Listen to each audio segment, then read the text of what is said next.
Assalamualaikum warahmatullahi wabarakatuh. Perkenalkan, kami dari kelompok 7 akan mempresentasikan tugas ekonomi internasional yang berjudul Lalu Lintas Pembayaran Internasional. Perkenalkan, nama saya Arsita Sicahyati dengan NIM 6422088 dan teman-teman saya. Saya Aura Fauzia dengan NIM 6420847. Saya Lipira Syafani dengan NIM 642200872. Saya Kansa Isabella dengan NIM 642200948.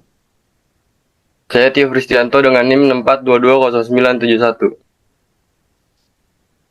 Gambaran umum lalu lintas pembayaran internasional atau lalu lintas pembayaran internasional atau biasa disebut LPPI merupakan sistem dan mekanisme yang mengatur proses perpindahan dana antar negara, baik untuk kepentingan perdagangan, investasi, jasa maupun kegiatan ekonomi lainnya. Dalam konteks globalisasi ekonomi modern, LPPI menjadi sarana vital yang memastikan stabilitas dan kelancaran transaksi keuangan lintas batas. Pengertian lalu lintas pembayaran internasional. Secara konseptual, lalu lintas pembayaran internasional adalah seluruh proses pembayaran dan penerimaan yang terjadi antara penduduk suatu negara dengan penduduk negara lain dalam bentuk pertukaran valuta asing atau foreign exchange. Secara teknis, LPPI mencakup 1. Transaksi current account seperti pembayaran atas jasa dan barang dan jasa. 2. Transaksi capital account berupa investasi, pinjaman, dan transfer modal. Yang ketiga, transaksi finansial lainnya, misalnya transfer pribadi atau bantuan internasional. Tujuan lalu lintas pembayaran internasional. Lalu lintas pembayaran internasional memiliki peran penting dalam mendukung kegiatan ekonomi global. Adapun tujuan utamanya adalah sebagai berikut. Yang pertama yaitu memperlancar perdagangan internasional. 2. Menjamin kestabilan nilai tukar atau exchange rate stability. Yang ketiga mendukung mobilitas modal internasional. Yang keempat menjaga keseimbangan neraca pembayaran. Dan yang kelima memperkuat hubungan ekonomi global antar negara-negara yang terlibat. Manfaat lalu lintas pembayaran internasional. Lalu lintas pembayaran internasional memberikan berbagai manfaat yang signifikan bagi perekonomian suatu negara maupun dunia secara keseluruhan. Adapun manfaat utama dari lalu lintas pembayaran internasional adalah sebagai berikut. Yang pertama, meningkatkan efisiensi transaksi global karena sistem pembayaran lintas batas kini dapat dilakukan dengan cepat melalui teknologi keuangan digital. Yang kedua, mendorong pertumbuhan ekonomi nasional dengan memperluas akses terhadap pasar internasional. Yang ketiga, meningkatkan arus investasi asing karena kemudahan transfer modal dan repatriasi keuntungan. Yang keempat, menjadi indikator stabilitas ekonomi, di mana volume dan pola arus pembayaran internasional menggambarkan kesehatan ekonomi suatu negara. Yang kelima, memfasilitasi kerjasama ekonomi multilateral, baik di tingkat regional maupun global. Selanjutnya ada peranan bank dalam lalu lintas pembayaran internasional.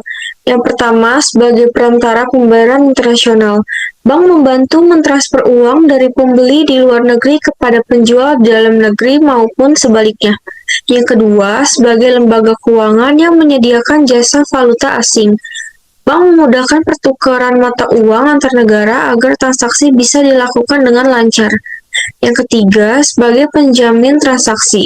Melalui instrumen seperti letter of credit, bank menjamin bahwa eksportir akan menerima pembayaran sesuai perjanjian. Yang keempat, sebagai penyedia fasilitas pembiayaan ekspor-impor. Misalnya kredit ekspor untuk membantu eksportir dalam pembiayaan produksi barang.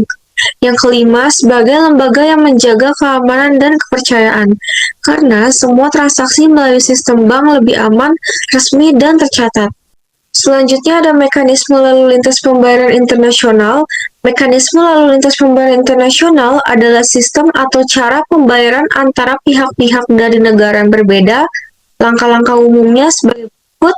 Yang pertama, eksportir dan importir pembuat perjanjian dagang yang mencantumkan cara pembayaran yang disepakati.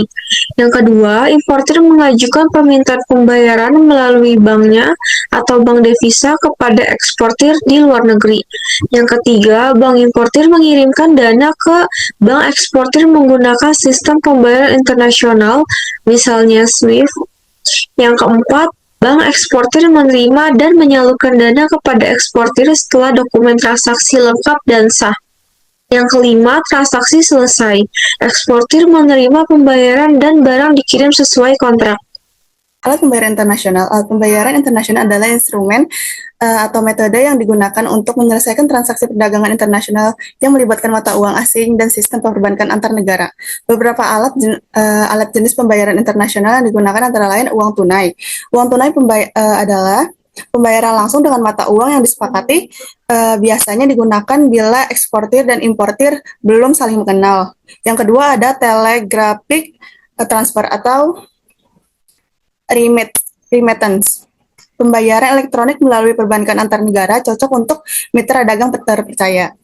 Letter of credit atau LC, surat kredit dari bank yang menjamin pembayaran kepada eksportir selama ketentuan terpenuhi. Yang keempat ada wesel atau bills of changes, surat perintah dari pembelian kepada bank untuk pembayaran sejumlah uang pada waktu yang ditentukan. Yang kelima ada cek. Alat pembayaran diterbitkan oleh eksportir kepada eksportir dengan validasi bank yang ditentukan. Yang keenam ada konsinyasi, penitipan barang kepada eksportir dan membayar berdasarkan barang yang terjual. Yang ketujuh ada emas, digunakan sebagai alat pembayaran dengan nilai tertentu sesuai berat emas. Yang kedelapan ada ekspensasi pribadi, pertukaran barang atau jasa tanpa pembayaran uang tunai. Yang sembilan ada PayPal atau rekening virtual, metode pembayaran online lintas negara yang semakin populer. Pemilihan alat pembayar internasional berdasarkan pada kesepakatan antara pihak yang bertransaksi, pertimbangan risiko, biaya, dan kecepatan transaksi. Ini ada valuta asing dan bursa valuta asing. Valuta asing adalah falas. Valuta asing adalah instrumen investasi yang sering digunakan dalam dunia pasar saham, baik di wilayah nasional maupun internasional. Falas juga merupakan mata uang yang diterima, dipakai, dan diakui untuk dijadikan alat pembayaran dalam perdagangan secara internasional. Selanjutnya ada bursa valuta asing. Adalah pasar tempat jual beli mata uang asing yang terjadi. Tempat berupa bursa resmi atau money changer. Di bursa valuta asing ada istilah seperti lot and pip yang biasa digunakan untuk transaksi dan perhitungan keuangan. Bursa valuta asing atau pasar valuta asing adalah tempat terjadinya transaksi jual beli valuta asing yang mempertemukan penjual dan pembeli mata uang asing. Selanjutnya, Pusat Finansial Internasional. Pusat Finansial Internasional atau PFI atau International Financial Center adalah kawasan atau kota yang menjadi pusat kegiatan keuangan global, tempat berbagai lembaga seperti bank, perusahaan investasi, dan asuransi internasional beroperasi serta berperan penting dalam penyelesaian transaksi antar negara. PFI berfungsi sebagai penghubung arus modal, investasi, dan perdagangan internasional dengan tujuan untuk menarik investasi asing, memperkuat daya saing ekonomi, serta menjadi pusat inovasi keuangan dunia. Ciri-ciri PFI meliputi konsentrasi lembaga keuangan besar, sistem regulasi yang transparan, infrastruktur modern, tenaga kerja profesional, dan konektivitas internasional yang baik.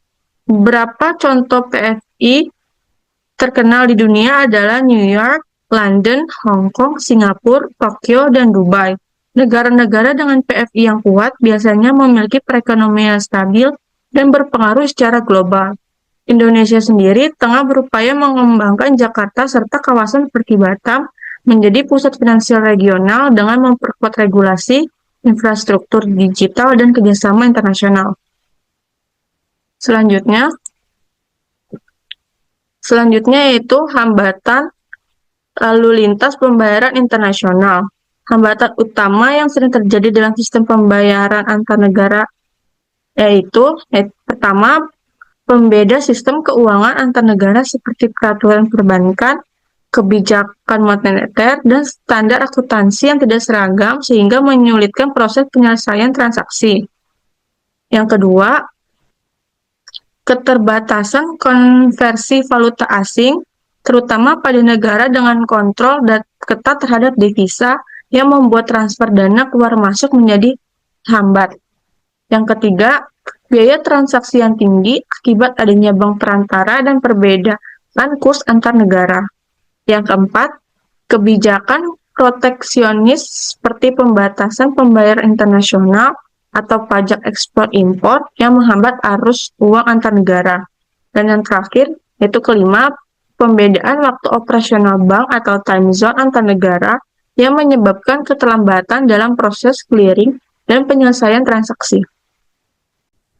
Resiko lalu lintas pembayaran internasional. Selain hambatan teknis dan kebijakan, transaksi lintas negara juga mengandung sejumlah resiko.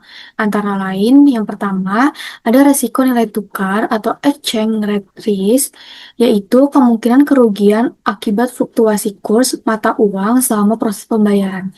Yang kedua, ada resiko politik atau political risk, yaitu yang muncul karena ketidakstabilan politik, perubahan kebijakan pemerintah, atau sanksi ekonomi yang dapat menghambat transaksi keuangan. Yang ketiga, ada resiko kredit atau credit risk, artinya terjadi bila pihak pembeli atau bank mitra gagal memenuhi kewajibannya dalam pembayaran internasional. Yang keempat, ada resiko likuiditas atau liquidity risk, artinya ketika salah satu pihak tidak memiliki cukup dana atau akses ke pasar keuangan untuk menyelesaikan transaksi tepat waktu. Dan yang terakhir ada resiko operasional atau operational risk, artinya seperti kesalahan sistem, gangguan jaringan, penipuan, atau serangan cyber yang mengancam keamanan transaksi. Selanjutnya ada sistem modern, ada SWIFT, vintage, dan kripto. Yang pertama SWIFT. SWIFT adalah jaringan komunikasi tertutup yang dipakai oleh bank dan institusi keuangan di seluruh dunia untuk mengirimkan instruksi keuangan berbentuk pesan standar.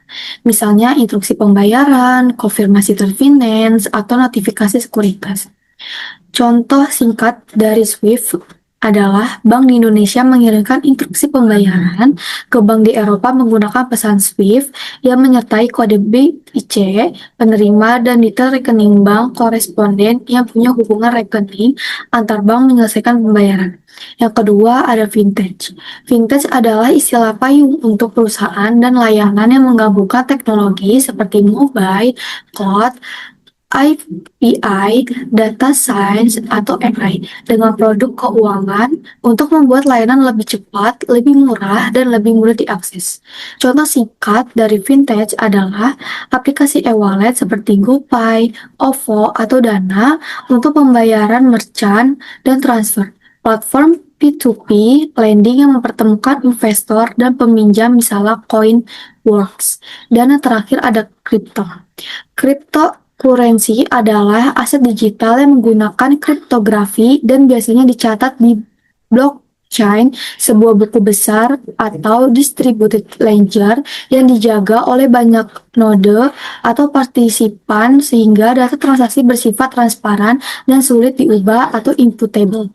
Contoh nyata dari kripto adalah Bitcoin atau BTC sebagai mata uang digital atau penyimpan nilai, Ethereum atau ETH sebagai platform yang mendukung smart contract, dan banyak token atau DeFi aplikasi berjalan di atasnya.